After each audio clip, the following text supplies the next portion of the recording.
Hello everyone, this is Jacob. On March 22nd, 2026, Elon Musk officially announced that Tesla's TeraFab chip factory project had been launched. This is an extremely ambitious effort aimed directly at the 2 nanometer process node, with a stated goal of producing between 100 billion and 200 billion AI chips per year, and may be one of the boldest vertical integration attempts in modern technology history. We are talking about a company that is not a traditional chip designer and not a conventional foundry. Yet, it wants to expand across automotive, artificial intelligence, and space, while also trying to control the entire chip chain from logic chips to memory chips. To Singston State 7 Pates committed connections and day 5 radio that 23rd. So the real question is this: is Musk's chip dream just another wild fantasy, or is it a necessary strategic move driven by genuine industrial demand? How technically realistic is the TeraFab project, and what kind of barriers could stand in the way? Today, we are going to walk through Musk's semiconductor empire blueprint in detail. First, Musk's chip strategy lines up perfectly with the enormous chip appetite across his three major business pillars. In Musk's own framing, even if you add together the most optimistic capacity forecasts from existing suppliers like TSMC and Samsung, it would still not be enough for even 2% of the long-term vision he sees ahead. That claim helps explain why Tesla is now pushing further into self-designed chips. The first demand pillar is Tesla's own autonomous driving and humanoid robot business. Full self-driving, Cybercab, and Optimus all rely on high-performance and low-power inference chips as their core hardware foundation. And Musk's long-term vision involves deploying millions of Optimus robots. To support that kind of scale, Tesla developed its own AI5 chip. Musk has publicly claimed that this chip can deliver performance comparable to NVIDIA Blackwell while using only about 1/3 of the power and costings less than 1/10 as much. The second demand pillar is xAI's need for large-scale model training, centered around the Colossus supercomputing cluster, which is already one of the largest single-site AI training facilities in the world. As of June 2025, the first phase of Colossus reportedly included 150,000 H100 GPUs, 50,000 H200 GPUs, and 30,000 GB200 GPUs. Then in January 2026, the system expanded into Colossus Phase 2, reaching a total power level of about 2 gigawatts and targeting deployment of roughly 555,000 NVIDIA GPUs. That single wave of purchasing was estimated at around $18 billion, and xAI's long-term plan is even more aggressive with ambitions to expand the total GPU count to between 2 million and 3 million units. That implies potential GPU procurement costs alone above $50 billion.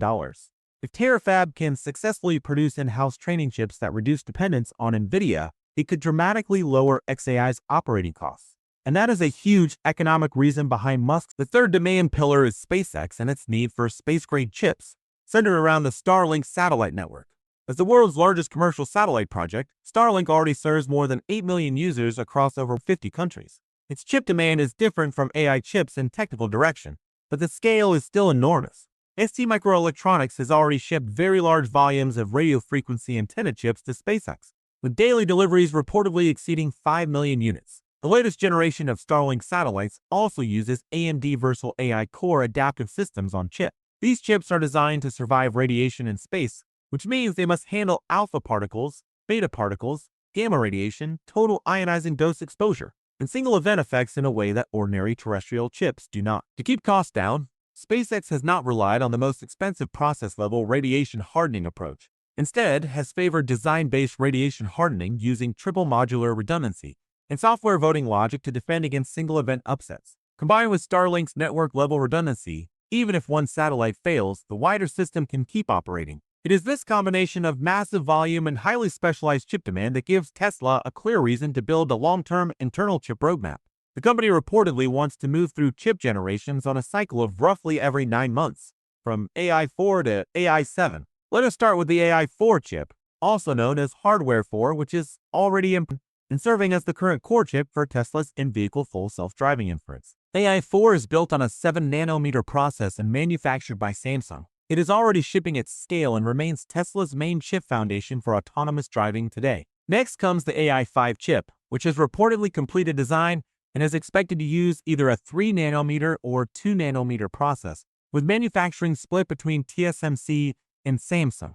Its main role will be vehicle inference and Optimus robot deployment, with planned mass production around 2026 or 2027. Musk has said the die area of AI-5 is only about half that of the full reticle designs from NVIDIA and AMD, while delivering up to 10 times the AI performance per dollar. The target power consumption is around 250 watts, far below the roughly 1,000 watt level associated with NVIDIA's B200 class systems. That combination of low power, high performance, and compact size fits vehicle and robotics applications very well. Then comes AI6, which represents a major strategic turning point for Tesla's chip roadmap. This chip is expected to use a 2-nanometer gate all-around process at Samsung's Texas facility and is positioned as a multi-domain chip that could serve vehicles, Optimus, and data centers at the same time. That means Tesla would be moving away from custom chips built for a single narrow scenario and toward a unified architecture across multiple environments. AI6 was originally expected to enter mass production around the middle of 2028, but supply chain problems have reportedly created delay risk. And beyond that, AI7 is still in early planning with Musk's smired Teamsension's TeraFab facility. That would make AI7 the clearest symbol of Tesla's true chip independence. In fact, the delay around AI6 appears to be one of the direct triggers that pushed Musk toward building TeraFab in the first place. The core issue is continued uncertainty in external foundry supply, especially around Samsung's 2-nanometer multi-project wafer trial production slipped. As a result, the mass production timeline moved back by roughly 6 months, from the middle of 2027 to somewhere between late 2027 and mid-2028. Yield weakness has been one of Samsung's biggest foundry problems for years, and it remains a serious concern. By the end of 2025, mainstream data suggested TSMC had around 65% yield at 2 nanometers. Intel's 18A process was around 55%, and Samsung's SF2 process was only around 40%. That gap helps explain why Samsung's foundry market share fell from about 15% in 2022, roughly 7% by 2025. Even though Samsung signed a $16.5 billion AI6 manufacturing contract with Tesla that runs through 2033, and even though Samsung reportedly views Tesla's order as a foundation for its 2026 earnings goals, the maturity of the 2-nanometer process still carries major uncertainty. To reduce risk, Tesla has adopted a dual foundry strategy for AI5, using both TSMC and Samsung. That provides supply chain redundancy, improves bargaining power, and helps spread geopolitical risk. But it also creates additional complexity, because the chips produced by the two factories are not physically identical. Maintaining two chip versions raises the burden for validation, integration, and supply chain management. That is one reason Musk has hinted that AI7 will require a different manufacturing arrangement, and the obvious implication is Tesla's own TeraFab plant. Looking at the global foundry market, while Samsung had only about 7.3%, the remaining players were far smaller, which means advanced process manufacturing is effectively concentrated in just a few hands. That reality strengthens Musk's case for building internal capacity. So now let us look more closely at what TeraFab is supposed to be. The process target is directly aimed at 2 nanometers. Initial monthly output is planned at 100,000 wafers, far above the roughly 50 to 60,000 wafers per month associated with TSMC's Arizona facility. Long-term, the target rises all the way to 1 million wafers per month. The annual chip output goal is between 100 billion and 200 billion units, with a total of 1 terawatt of compute worth of chips produced every year. Estimated investment is around $25 billion. And even more striking, TeraFab is designed as a fully integrated site combining logic manufacturing, memory manufacturing, memory manufacturing, memory manufacturing, memory manufacturing, memory manufacturing. That kind of vertical integration is almost unheard of in semiconductors, and it stands in sharp contrast to TSMC's focused foundry model. TeraFab also has a stated timeline. In the third quarter of 2026, Tesla's Texas packaging line is expected to begin limited output. In the first quarter of 2027, that line is supposed to reach full capacity, while AI5 also hits its own mass production target. AI6 was originally expected around mid-2028, but now faces delay risk. The site location is Austin, Texas, which is an obvious choice because Tesla headquarters is already there. Samsung's Taylor, Texas facility is nearby, and Tesla's own Austin Gigafactory is in the same region. The industrial concentration could lower supply chain and operating costs. Musk also said during a shareholder meeting in November 2025 that Intel could potentially become a partner in the TeraFab project. And then there is one of the most controversial ideas attached to TeraFab. Musk proposed a clean room concept where people could theoretically eat hamburgers and smoke cigars inside the facility. Traditional semiconductor fabs maintain ultra-clean conditions across the whole production floor, which drives both construction and operating costs very high. Musk's idea is to shift the protection focus away from the entire room and onto the wafer itself. In this approach, the wafer would remain fully sealed and isolated during every processing step. As long as the wafer is protected from contamination, the room environment would not need to be as extreme. If that could actually work, it would cut costs dramatically, but many semiconductor engineers have strongly questioned whether that idea is realistic with current technology. At this point, most people will naturally ask the same question. How hard is it really to build a 2-nanometer fab from scratch? The honest answer is that advanced process fabs are widely seen as one of the hardest industrial engineering challenges in the world. TeraFab faces major barriers in 4 areas at once, namely capital, equipment, talent, and process know-how. Let us start with capital. Advanced process fabs require staggering levels of investment. TSMC's Arizona project has grown to around $65 billion, up from an initial figure closer to $12 billion, while spanning process nodes from 4 nanometers down to 2 nanometers. Intel's Ohio project is around $100 billion and focus on 18A. Samsung's Taylor, Texas fab is around $37 billion. Against that backdrop, Tesla's proposed $25 billion TeraFab budget looks extremely aggressive. It is even more challenging because building leading-edge fabs in the United States usually costs roughly 1.5 to 2 times as much as in Taiwan, and construction timelines can also stretch to about twice as long. That means Tesla's budget may not be enough to cover the real cost. Then comes equipment, which may be the most critical bottleneck of all. Leading-edge chip production depends on extreme ultraviolet lithography systems, and the only company in the world that makes those machines is ASML in the Netherlands. No one else can replace it. A single EUV machine costs about $140 million and contains more than 100,000 parts sourced from roughly 5,000 suppliers worldwide. The newest high-NA EUV systems are especially important for 2 nanometer and below. Without them, the process simply does not happen. TSMC, Samsung, and Intel have already placed huge orders with ASML, so Tesla would have to join the same queue and wait for delivery, which directly affects the TeraFab schedule. Then there is talent. Semiconductor manufacturing is a deeply specialized field that requires a large number of skilled engineers and technicians, from process engineers to equipment maintenance teams. Every role depends on long-term technical accumulation and real-world experience.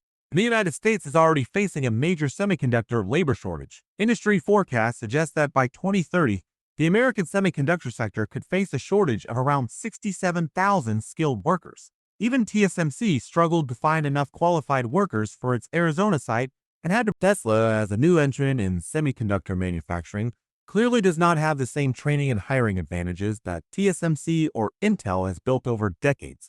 That makes talent a major obstacle for TeraFab. And finally, there is yield ramp. For any fab, finishing the building is only the first step. The real test is how quickly you can raise production yield. Moving from early test wafers to stable mass production above 90% yield usually takes 1 to 2 years, even for companies like TSMC and Samsung that have decades of process experience. Tesla has no direct manufacturing track record in advanced chip fabrication, so its learning curve would likely be much steeper. NVIDIA chief executive Jensen Huang has publicly said that advanced chip manufacturing is extraordinarily difficult and that what TSMC does is an almost impossible combination. That said, Tesla does have one unusual advantage. It is effectively its own biggest chip customer. Unlike TSMC or Samsung, which must balance the needs of hundreds of different clients, a TeraFab plant could be optimized almost entirely around the specific needs of Tesla, xAI, and SpaceX. That means fewer compromises and less complexity around multi-customer scheduling. This may be Tesla's biggest structural advantage compared with a traditional foundry. We can also look at Tesla's Dojo experience for clues. The Dojo superchip was Tesla's custom compute platform for AI training. In 2021, Tesla introduced the D1 chip built on a 7-nanometer process with 50 billion transistors. In 2024, Tesla began developing a D2 chip using wafer-scale packaging to push the basis of Vivo ThyssenKrupp's compute platform for AI training. By the second quarter of 2025, Dojo's Cortex cluster had reportedly expanded to compute roughly equivalent to 67,000 H100 GPUs. But then in August 2025, Tesla abruptly disbanded the Dojo team. Project leader Peter Bannon left, and nearly 20 Dojo engineers later founded a company called Density AI. The Dojo program stalled until January 2026, when Tesla restarted it under the name Dojo 3. The new superchip was expected to be built on Tesla's AI 5 architecture. Musk later explained that Dojo 2 was shut down because its chip architecture was not compatible with Tesla's future AI 6 roadmap, and continuing to invest in it would have wasted resources. That lesson matters for TeraFab too. Maintaining too many chip paths at once, in the Dojo team for understander, Today, VI is 6 assisted to pair of CAC. Tesla has now chosen to unify training and inference chips around the AI 5 and AI 6 architecture, which should focus its engineering effort more effectively.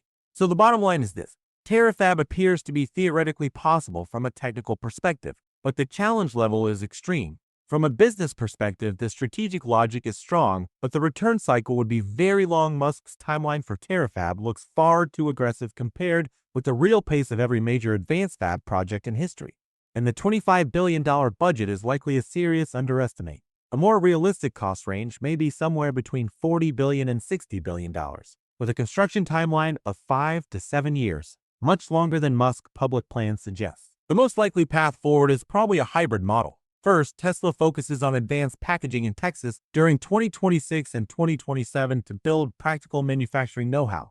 Second, it deepens cooperation with Intel or Samsung to use their existing fabs and manufacturing experience while reducing the risk of self-designed chips. Third, after 2028, Tesla gradually builds its own production capacity inside TeraFab, moving step by step from mature process nodes toward 2 nanometers and beyond. And only after 2030 might Tesla reach true internal mass production at leading-edge nodes. Whether or not TeraFab ever fully achieves Musk's full vision, it is already likely to influence the global semiconductor industry. Demand for TSMC's advanced capacity could face some pressure. Samsung's $16.5 billion AI6 deal with Tesla may. A successful TeraFab would also reduce dependence on NVIDIA GPUs and could inspire other technology giants to consider their own fabs. Companies like Apple, Amazon, and Google all have massive chip demand, and if Tesla proves this model it could push the whole semiconductor sector toward a more vertically integrated future. So what do you think about this project? Is TeraFab a bold and necessary strategic move, or is it simply too ambitious to succeed on the timeline Musk is promising? Leave your thoughts in the comments, and I will see you in the next video.